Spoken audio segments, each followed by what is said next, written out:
ახალი წლიდან კი უფრო მძიმე პოლიტიკური რეალობის წინაშე აღმოჩნდება არალეგიტიმური ხელისუფლება. ამის წინაპირობას ქმნის ტრამპის უახლოესი თანამებრძოლისა და ჰელსინკის კომისიის თავმჯდომარის განცხადებები, რომ ქართული ოცნების რეჟიმის წინააღმდეგ სანქციები გაგრძელდება და გახდება კიდევ უფრო მკაცრი და ყოვლისმომცველი. ჯო ვილსონმა ასევე გააკეთა მინიშნება იმაზე, რომ დასანქცირებულები იქნებიან როგორც რეჟიმის წარმომადგენლები, ასევე მათი ოჯახის წევრები და არალეგიტიმური ხელისუფლების დასაყრდენად ქცეული ბიზნესიც. ნატალი ჯახუტაშვილი გვეტყვის, როგორ ეხმაურებიან პოლიტიკოსები ოკეანის გაღმა გაკეთებულ მკაცრ განცხადებებს. ოპოზიციური პარტიები აცხადებენ, რომ 2025 წელი იქნება ბრძოლის და ცვლილებების წელი, აუცილებლად მართვის სადავეებს ჩამოშორდება.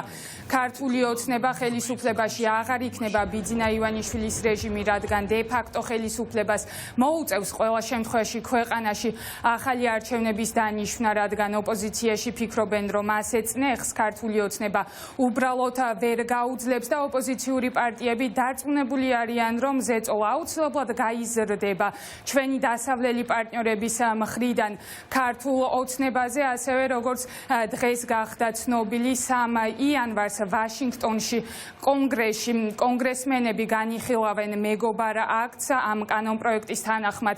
ერთის მხრივ ამერიკის შეერთებული შტატების მხრიდან გაძლიერდება მხარდაჭერა საქართველოს მიმართ და მეორე მხრივ ამერიკის შეერთებული შტატები უფრო ხისტ პოლიტიკას გაატარებს ბიძინა ივანიშვილის რეჟიმის წინააღმდეგ. მოკლედ ოპოზიციური სპექტრი ამბობს, რომ 2025 წლიდანაც კოორდინირებულად იმუშავებს ოპოზიციური სპექტრი საქართველოს პრეზიდენტთან სალომე ზურაბიშვილთან ერთად და ისინი ისევ ამბობენ იმას, რომ რა თქმა უნდა ერთადერთი ლეგიტიმური ხელისუფალი და ამ პროცესების ლიდერი არის სწორედ სალომე ზურაბიშვილი.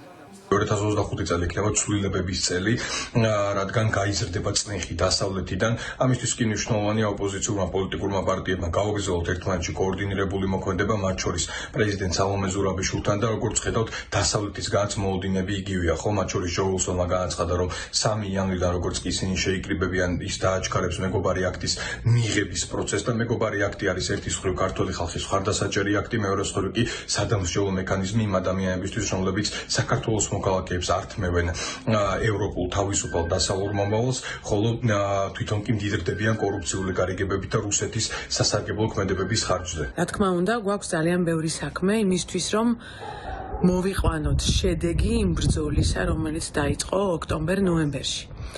გაგრძელდება მუშაობა, როგორც პოლიტიკური, ასევე სამართლებრივი, ჩვენს პარტნიორებთან სანქციებთან დაკავშირებით.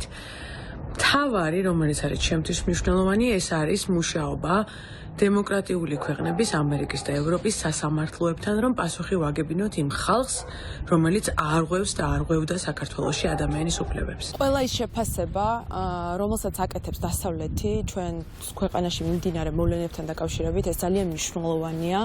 არჩევნების შემდეგ ეს შეფასებები მუდმივად მწვავდება, რაც გვაფიქრებინებს იმას, რომ ეს მხოლოდ დასაწყისია და სანქციების რაოდენობა იქნება უფრო მეტი და ასევე გაფართოვდება ის მიმართულებები, რომლებსაც ფარავს ეს სანქციები. ყველა ის ადამიანი, ვინც ივანიშვილის რუსულ გემს არ დატოვებს, უახლოესი დღეების და კვირების მანძილზე აუცილებლად იქნება დასანქცირებული, რომ დასავლეთს აქვს ძალიან თანმიმდევრული და ასე ვთქვათ, ლოგიკური პოლიტიკა აი ამ რუსული ბანდის მიმართ. ყველა ადამიანი, რომელმაც ძირი გამოუთხა ქართულ დემოკრატიას და ქართულ სახელმწიფოებრიობას და ჩაეფლო კორუფციაში რუსეთის სასარგებლოდ, აუცილებლად მოყვება სანქციების ქვეშ.